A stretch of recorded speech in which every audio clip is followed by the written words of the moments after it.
जय हिंद दोस्तों, कैसे हैं आप लोग। आशा करता हूँ आप लोग अच्छे होंगे। आज है 21 अगस्त। चलिए आज का देखते हैं करंट अफेयर्स, जो कि सभी प्रतियोगी परीक्षाओं के लिए अति महत्वपूर्ण है।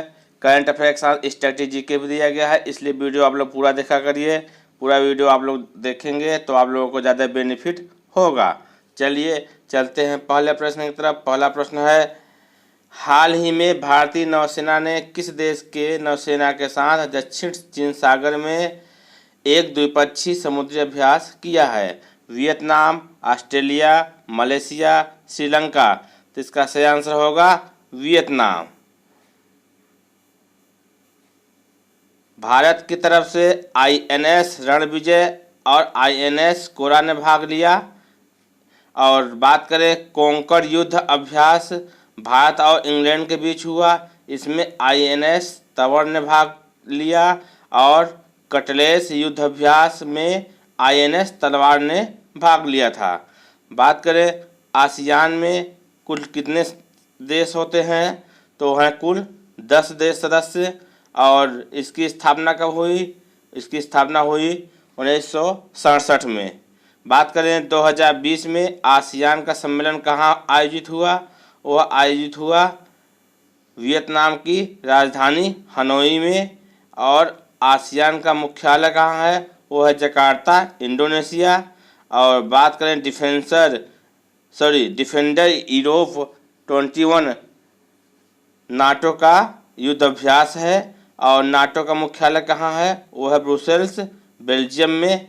और एक्सरसाइज डेजर्ट फ्लैग 6 भारत और संयुक्त अरब अमीरात के बीच में हुआ। चलिए चलते हैं अगले प्रश्न की तरफ। अगला प्रश्न है, हाल ही में चर्चा में रहा यूनाइट अवेयर प्लेटफॉर्म किससे संबंधित है? शांति सैनिक, आतंकवाद, जलवायु परिवर्तन, इनमें से कोई नहीं। तो इसका सही आंसर होगा शांति सैनिक। संयुक्त राष्ट्र महासभा के अध्यक्ष इस समय कौन है? वो है अब्दुल्ला शाहिद, और ये मालदीव के विदेश मंत्री भी हैं। बात करें संयुक्त राष्ट्र को विश्व की लघु संसद भी कहा जाता है। और संयुक्त राष्ट्र महासभा की पहली महिला अध्यक्ष कौन थी? वो थी विजय लक्ष्मी पंडित। और संयुक्त राष्ट्र एशिया पर्यावरण प्रवर्तन पुरस्कार किसे दिया गया? वो दिया गया सुष्मिता लंका को। और संयुक्त राष्ट्र का नवीनतम सदस्य कौन सा देश बना है? वो बना है दक्षिणी सूडान। कौन से नंबर का है ये है 193वें नंबर का। बात करें संयुक्त राष्ट्र की स्थापना कब हुई थी? वो हुई थी 24 अक्टूबर 1945 को। और इसका मुख्यालय है न्यूयॉर्क में। और अंतर्राष्ट्रीय का मुख्यालय कहाँ है? वह है द हेग, नीदरलैंड। अब बात करें भारत कौन सी बार संयुक्त राष्ट्र सुरक्षा परिषद का अस्थायी सदस्य चुना गया है? तो यह चुना गया है 8वीं बार। और संयुक्त राष्ट्र आर्थिक और सामाजिक परिषद में कुल कितने सदस्य हैं? वो है कुल 54। और बात करें भारत भी इसका सदस्य बना है, जो कि 2020 से लेकर 2024 तक रहेगा। चलिए चलते हैं अगले प्रश्न की तरफ। अगला प्रश्न है, हाल ही में उत्तर प्रदेश के मुख्यमंत्री ने कहां पर मेजर ध्यानचंद स्पोर्ट्स यूनिवर्सिटी खोलने की घोषणा की है? मेरठ, प्रयागराज, लखनऊ, मिर्ज़ापुर। तो इसका सही आंसर होगा मेरठ। मेरठ में मेजर ध्यानचंद स्पोर्ट्स यूनिवर्सिटी खोलने की घोषणा उत्तर प्रदेश सरकार द्वारा की गई है। भारत की पहली महिला राज्यपाल कौन थी? वो थी सरोजनी नायडू। अब बात करें भारत की पहली महिला मुख्यमंत्री, वो सुचेता कृपलानी। और बात करें पशु युद्ध स्मारक भी कहाँ बनाया जाएगा? वो भी बनाया जाएगा मेरठ में ही। और रामायण संग्रहालय और सांस्कृतिक केंद्र की स्थापना कहाँ की गई? वह की गई बाराबंकी, उत्तर प्रदेश में। और बात करें काला नमक चावल महोत्सव कहाँ आयोजित किया गया? यह किया गया सिद्धार्थनगर, उत्तर प्रदेश में। और बात करें ट्रांसजेंडर विश्वविद्यालय कहाँ बनाया जा रहा है? यह बनाया जा रहा है कुशीनगर में। और काला घोड़ा महोत्सव कहाँ का मतलब कहाँ मनाया जाता है? यह मनाया जाता है मुंबई में। बात करें चंद्रशेखर आज़ाद पार्क उत्तर प्रदेश के किस जिले में स्थित है? तो यह स्थित है प्रयागराज में। और बात करें अशफाक उल्लाह खां प्राणी उद्यान उत्तर प्रदेश के किस जिले में स्थित है? यह स्थित है गोरखपुर में।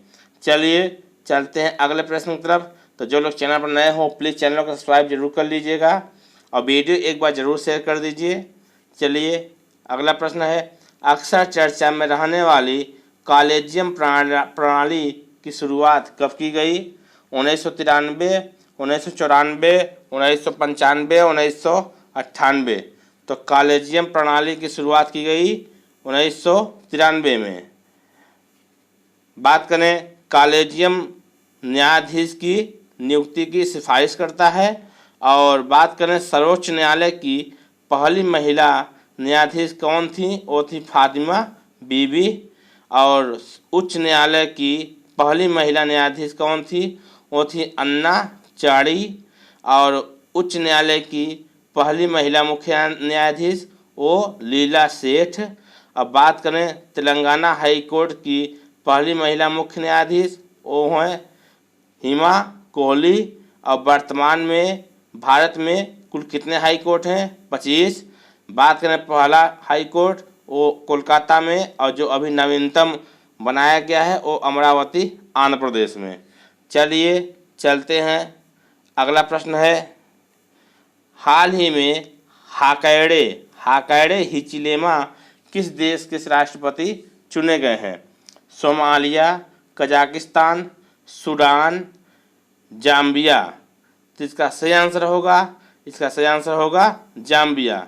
जाम्बिया के अभी हाल ही में हाकायडे हिचिलेमा राष्ट्रपति चुने गए हैं। जाम्बिया की राजधानी क्या है? जाम्बिया की राजधानी है लुसाके। अब बात करें जिम्बाब्वे की राजधानी तो वह है हरारे। और मंगोलिया की राजधानी क्या है? वो है उलान बटोर। और थाईलैंड की राजधानी क्या है? वो है बैंकॉक। अब बात करें नागालैंड की राजधानी तो है कोहिमा। चलिए अफ्रीका महाद्वीप में कर्क रेखा, भूमध्य रेखा और मकर रेखा तीनों रेखाएं गुजरती हैं। और बात करें भूमध्य रेखा को 2 बार काटने वाली नदी कौन सी है? वो है कांगो नदी। और मकर रेखा को 2 बार काटने वाली नदी वो है लिम्पोपो नदी। और कर्क रेखा को 2 बार काटने वाली नदी वो है माही नदी। बात करें कालाहारी मरुस्थल में कौन सी जनजाति निवास करती है? तो निवास करती है बुशमैन। और नील नदी पर कौन सा बांध स्थित है? वह बांध स्थित है असवान बांध मिस्र में। और उसके बाद बात करें विक्टोरिया जलप्रपात तो यह जाम्बेजी नदी पर बनाया गया है। चलिए अगला प्रश्न है, हाल ही में वनस्पति वैज्ञानिक के एक समूह ने किस द्वीप समूह में एक अम्ब्रेला हेड वाली शैवाल प्रजाति की खोज की है?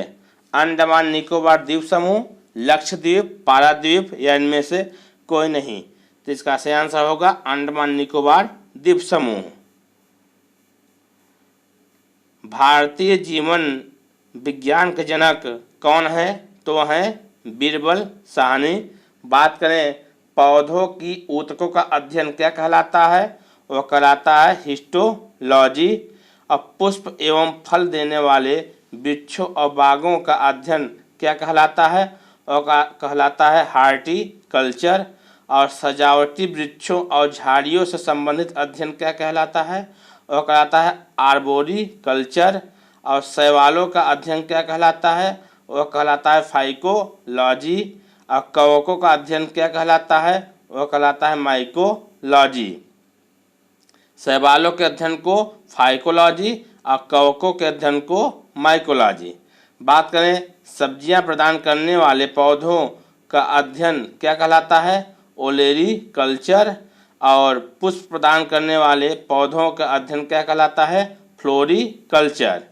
और फलों के संवर्धन का अध्ययन क्या कहलाता है? और कहलाता है पोमोलॉजी। चलिए चलते हैं अगले प्रश्न की तरफ। अगला प्रश्न है, हाल ही में किसने एक सामुदायिक पुलिस कार्यक्रम उम्मीद का उद्घाटन किया है? जयपुर पुलिस आयुक्त, दिल्ली पुलिस आयुक्त, उत्तर प्रदेश पुलिस आयुक्त, मध्य प्रदेश पुलिस आयुक्त। तो इसका सही आंसर होगा दिल्ली पुलिस आयुक्त। दिल्ली पुलिस आयुक्त के अध्यक्ष कौन है? वो है इस समय राकेश अस्थाना। बात करें CRPF के महानिदेशक कौन है इस समय? वो है कुलदीप सिंह। और CICF के महानिदेशक कौन है? वो है राजेश चंद्रा। चलिए चलते हैं अगले प्रश्न की तरफ। अगला प्रश्न है वाचुआ महोत्सव का संबंध किस राज्य से है? उत्तर प्रदेश, मध्य प्रदेश, राजस्थान, असम। तो इसका सही आंसर होगा असम। असम में वाचुआ महोत्सव मनाया जाता है। लालुंग नावी जनजाति के द्वारा वाचुआ महोत्सव मनाया जाता है। किसके लिए? अच्छी फसल के लिए। बात करें हॉर्नबिल महोत्सव, यह नागालैंड में मनाया जाता है। और भारत का नवीनतम नेशनल पार्क कहाँ है? वो है असम में। कौन सा पार्क है? वह है दिहिंग पटकाई। बात करें असम के संस्थापक ओ गोपीनाथ बारदोलाई। और अम्बुवाची मेला ये असम के कामाख्या माता मंदिर में लगता है। बात करें असम की पहली महिला वित्त मंत्री ओ अजंता न्योग। और बात करें असम में कुल 7 नेशनल पार्क हैं। कौन कौन? नामेरी, ओरांग, काजीरंगा, मानस, डिब्रू साईखोवा, रायमोना और अभी जो नवीनतम बना है दिहिंग पटकाई। चलिए चलते हैं अगले प्रश्न की तरफ। एक बार वीडियो जरूर शेयर कर दीजिएगा आप लोग प्लीज़। हाल ही में किस राज्य सरकार ने प्रदेश में गोरख धंधा शब्द का इस्तेमाल पर प्रतिबंध लगा दिया है? उत्तर प्रदेश, हरियाणा, केरल, बिहार। तो इसका सही आंसर होगा हरियाणा। हरियाणा सरकार ने गोरख धंधा शब्द के इस्तेमाल पर प्रतिबंध लगा दिया है। गोरख धंधा का मतलब हुआ अनैतिक कार्य। अनैतिक कार्य का मतलब गोरख धंधा हुआ। अनैतिक कार्य को गोरख धंधा कहते हैं। और गोरखनाथ संप्रदाय ने इसके लिए आपत्ति लगाई है, इसलिए हरियाणा सरकार ने इस शब्द को बैन कर दिया।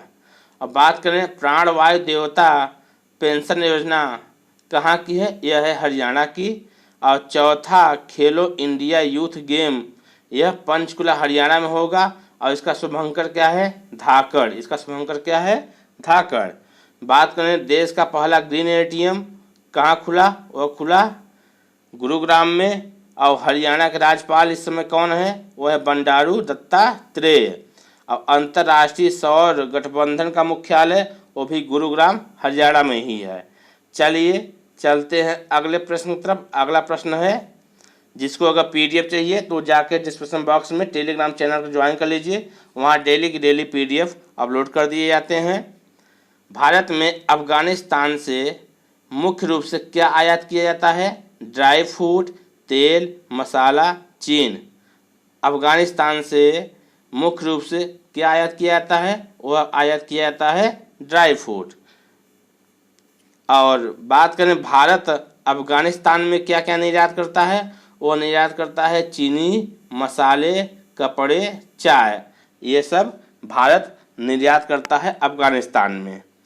चलिए ये हुए आज के करंट अफेयर्स। तो अगर वीडियो आप लोगों को अच्छा लगा हो तो प्लीज़ चैनल को लाइक, शेयर तथा सब्सक्राइब जरूर करिए। पूरा वीडियो देखने के लिए आप लोगों को धन्यवाद। एक बार वीडियो आप लोग जरूर शेयर कर दीजिएगा।